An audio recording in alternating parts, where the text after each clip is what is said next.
और हम लोग बहुत भाग्यशाली हैं कि उससे हम लोग पहचान हैं। ऐसे ही देश के एक ग्रामीण क्षेत्र में जो स्थित काशी निवेश राष्ट्रीय स्नातकोत्तर महाविद्यालय ज्ञान, तो मैं आपको जरूर मिलने के लिए आया करूँगा। आज के इस अवसर पर मेरा नाम यहाँ लिखा हुआ है, डॉक्टर पी डोंगरे, सही लिखा है। नीचे लिखा हुआ है विभूति स्वाध्याय केंद्र। मैं स्वाध्याय केंद्र खोलने का इच्छुक हूँ कि आने वाले समय में रिटायर होने के बाद में खाली बैठक से कुछ स्वाध्याय के माध्यम से कुछ चीज़ें सीखी जाए, फिर उसको और लोगों पर पहुँचाई जाए। तो उसके कई विधान हो सकते हैं, उसके बारे में कोई चर्चा नहीं है। और मुझे अभी जून में ही प्रोफेसर पर नाम मिला है बॉटनी का, और मेरी बहुत इच्छा थी प्रोफेसर मिलना तो मुझे 2010 में चाहिए था, लेकिन क्योंकि नियम नहीं थे और बाद में लोगों को नियमों की जानकारी में मुझे अभी मिला, पिछले 10 जून को मिला। तो मैंने मैडम से कहा कि प्रोफेसर के रूप में मैं अपना पहला और अंतिम व्याख्यान इसी महाविद्यालय में देना चाहता हूँ, और आज आप लोग मीट जा करके मुझे बहुत प्रसन्नता हो रही है। मैंने एक छोटा टॉपिक रखा है जो कि बहुत बड़ा है, छोटा टॉपिक है जो बहुत बड़ा है। जो टॉपिक हमारा आपने देखा होगा अभी, understanding life from biologist perspective. ये टाइटल हमारा है कि understanding biology from biologist perspective. और यहाँ जितने लोग बैठे हुए हैं बायोलॉजिस्ट हैं, बायोलॉजी से संबंधित है। तो हमारा मेरा तरीका थोड़ा अलग रहता है किसी को बताने का।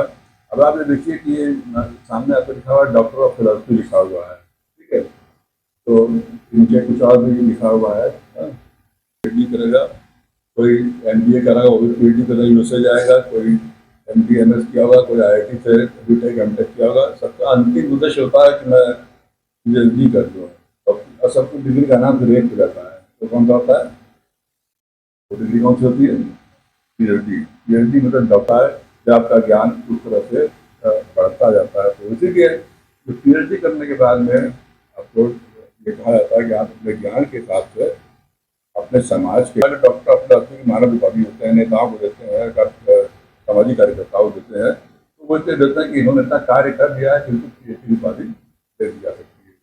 तो इसमें लिखा हुआ है द स्टडी ऑफ, आपका आपके ज्ञान पर डिपेंड करता है। आपका जो भी सम्यक ज्ञान होगा, किसी भी विषय के उदाहरण बनेंगे तो ज्ञान का स्तर है, जहाँ पे आ जाएंगे तो वो सब आपस में मिल जाएगा, सारी बुद्धता जो है आपस में मिल जाती है। अगला नेक्स्ट।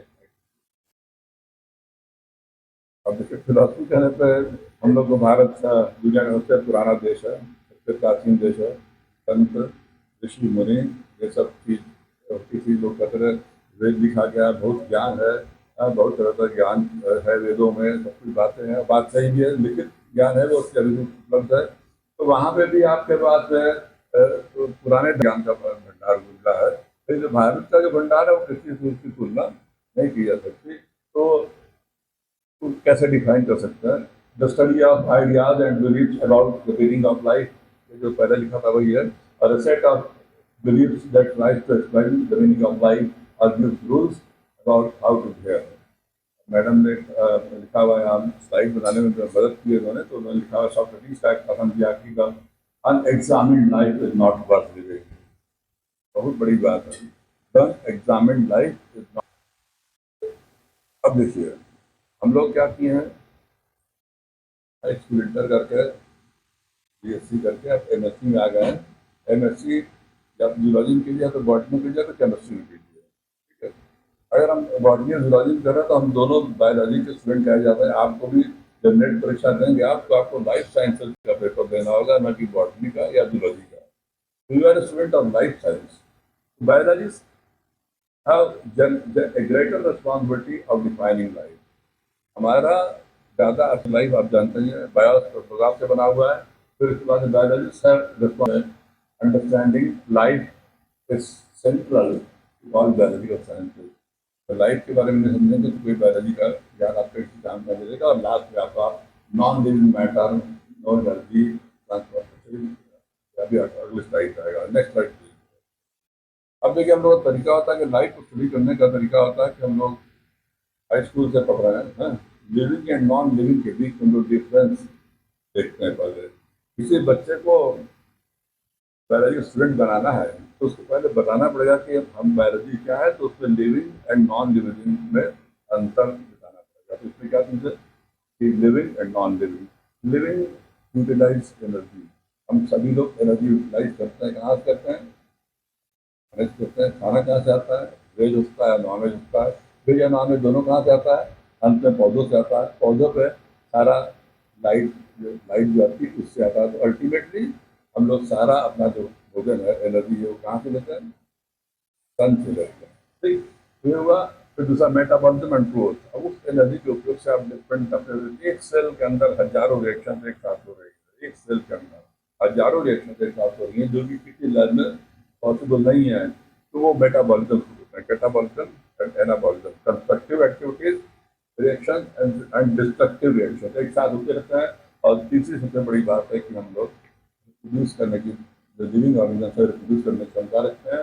और वहाँ पे जो है नो एनर्जी यूज, वो मेटल्स एनर्जी यूज नहीं कर सकते अपने अपने लिए। फिर उसके बाद they don't have any metabolism. जैसे वायरसेस अगर मेटाबॉलिज्म नहीं कर पाते हैं तो उधर रहते हैं, और जब होश में आ जाते हैं तो अपना मेटाबॉलिक एक्टिविटी करने लगते हैं, तो लिविंग हो जाते हैं। तो वो बीच कड़ी माने जाते हैं।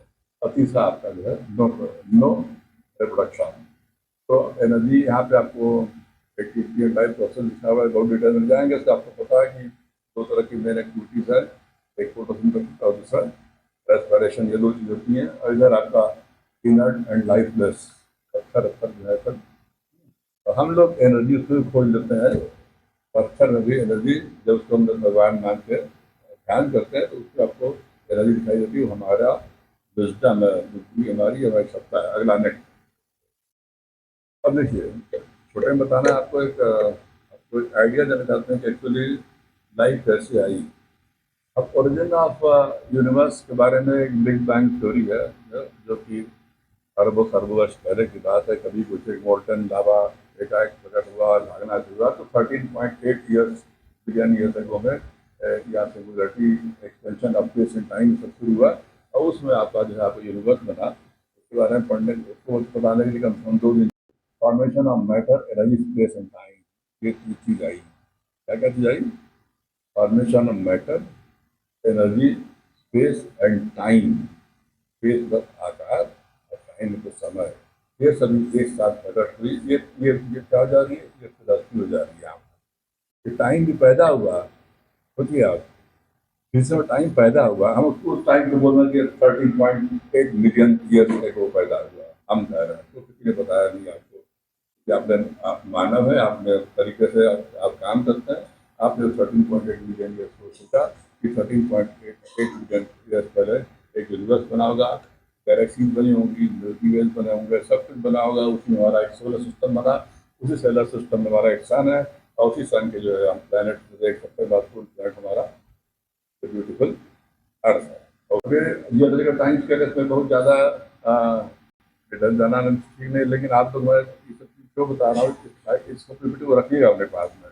अगर आप कॉम्पिटिशन देंगे कोई भी, है, और इन सब चीज़ों को आपने पढ़ा रहेगा, तो आप एक कम से कम 2 या 3 क्वेश्चन मल्टीपल चॉइस टाइप के क्वेश्चन मिलेंगे आपको।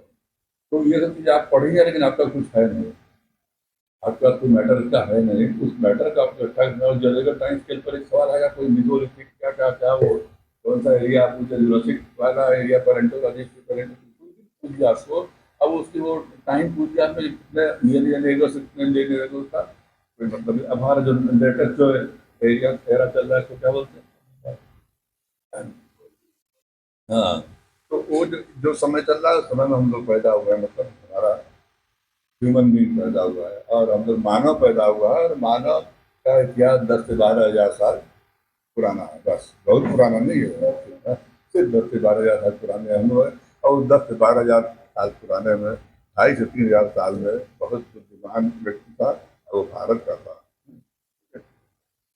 अब origin of life, origin of earth 4 billion year में हुई, लगभग 3 बिलियन ईयर को अर्थ प्रकट हुई। जब ठंडा हो गया तो जम गया, पर इकट्ठा हो गया, मोल्टन लावा पर इकट्ठा हो गया, तब ये आपका याद बना। उसमें और अर्थ की खासियत क्या है, पूरी कैम्ब्रियन पीरियड में, कैम्ब्रियन पीरियड में आपका जो है फर्स्ट हुआ सर्वेंट है। तो आप पढ़ने से सर्वेंट मॉडल मिलेगा आपको, ओपनिंग का लिखा हुआ।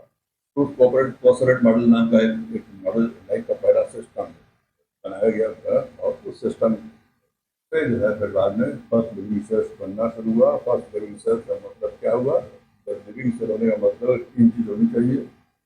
एक, अपना वो एनर्जी कंज्यूम कर सके, दूसरा उसमें मेटाबॉलिज्म हो, और तीसरा उसमें रिप्रोडक्शन की क्षमता हो। रिप्रोडक्शन की क्षमता है, तो तीन चीजें जब इकट्ठा होनी शुरू हुई तो पहले पहले कीमो केमिकल कंपाउंड से एनर्जी लेने वाले पैदा हुए, है ना। कार्बनिक सब्सटेंसेस से एनर्जी पैदा करने वाले ये पैदा हुए ऑर्गेनिज्म। और फिर उसके बाद में इसमें आया कि आपके ब्लू ग्रेन अलगा जैसे ये पैदा हुई, जिन्होंने कि इस अर्थ पर मैजिक मॉलिक्यूल ऑफ ऑक्सीजन को बनाना शुरू किया। न तो पहले ऑक्सीजन उस पर नहीं थी।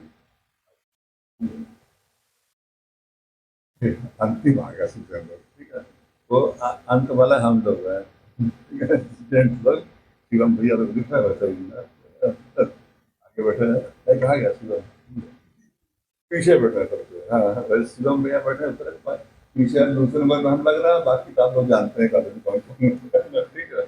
तो अब ये आपका जो क्रोमैग्नॉन और जवाहरलाल से लेकर क्रोमैग्नॉन मैन तक कहानी करते करते आपके नियंडरथल आदमी आ गया। फिर हम लोग लेटेस्ट जो ह्यूमन होमो होमो है, होमो करते होमो ने, हम लोग बहुत विद्वान हैं। हमको सब पता है कि वो कब हुआ था, पहला ब्लास्ट कब हुआ था। यूनिवर्स बनने के 13.8 जैसे तो हम कह रहे हैं, ठीक है। 4 बिलियन ईयर्स पहले ब्रह्मांड बना था, हम कह रहे हैं, ठीक है। 3 बिलियन ईयर्स पहले हमारे धरती बनी थी, और उस धरती पर बाद में 3 दिन बाद जीवन आया था। वो जीवन क्या है?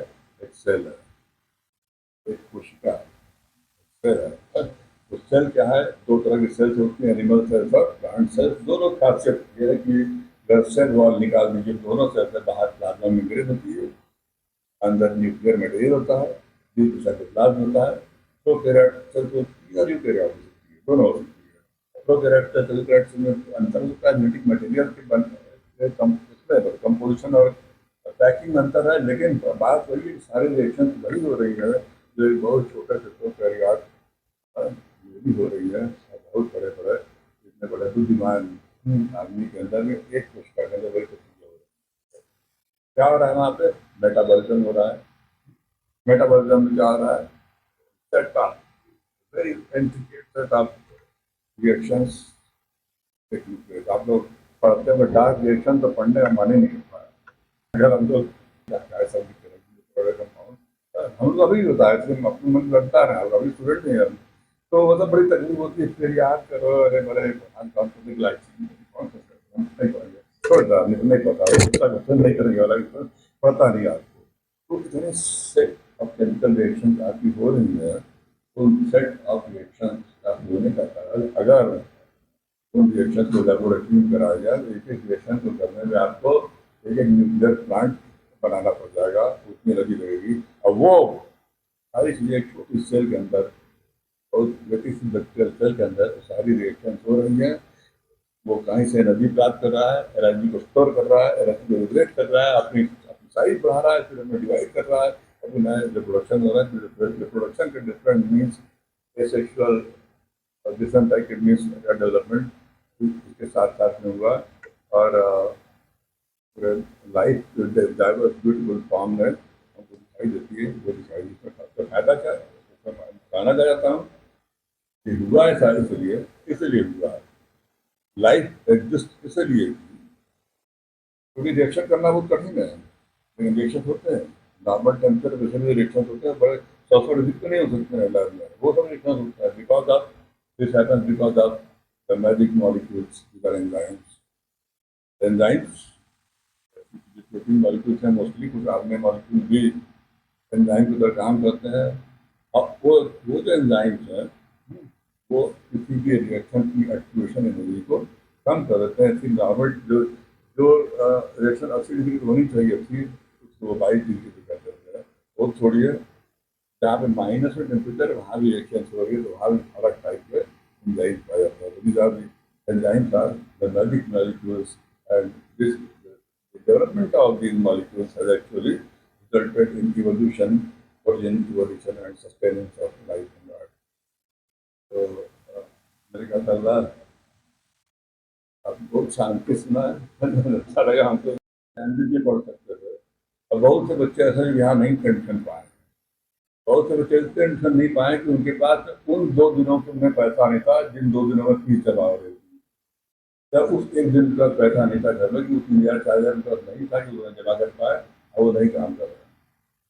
तो फॉर्मलाइजेशन एक अलग चीज़ है। हमारे गांव के दादा लोग जो हैं, बुढ़े लोग हैं, बहुत बड़े आदमी जो कभी शहर गए भी नहीं है, कभी पढ़े भी नहीं है, आप उनके पास जाइए कोई बहुत कॉम्प्लेक्स सिचुएशन बताइएगा तो उनके पास उत्तर होता है जो हमको समझ में नहीं आता है, लेकिन इनको समझना पड़ता है कि वो सही उत्तर होता है। क्यों? तो वो एक्सपीरियंस के आधार पर जो नॉलेज इकट्ठा हुआ है उसका वो सार होता है, एक्सपर्ट होता है।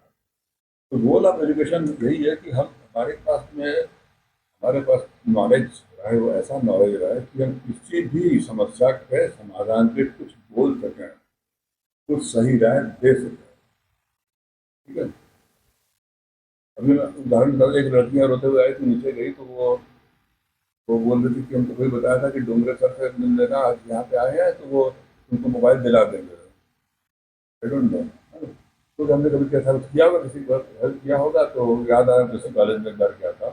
तो बात है एक तरह से कि आपका आपका मेंटल सेटअप ऐसा होना चाहिए कि अगर हम टीचर हैं तो मेरा काम है कि हमको स्टूडेंट के प्रति जवाबदेह होना चाहिए।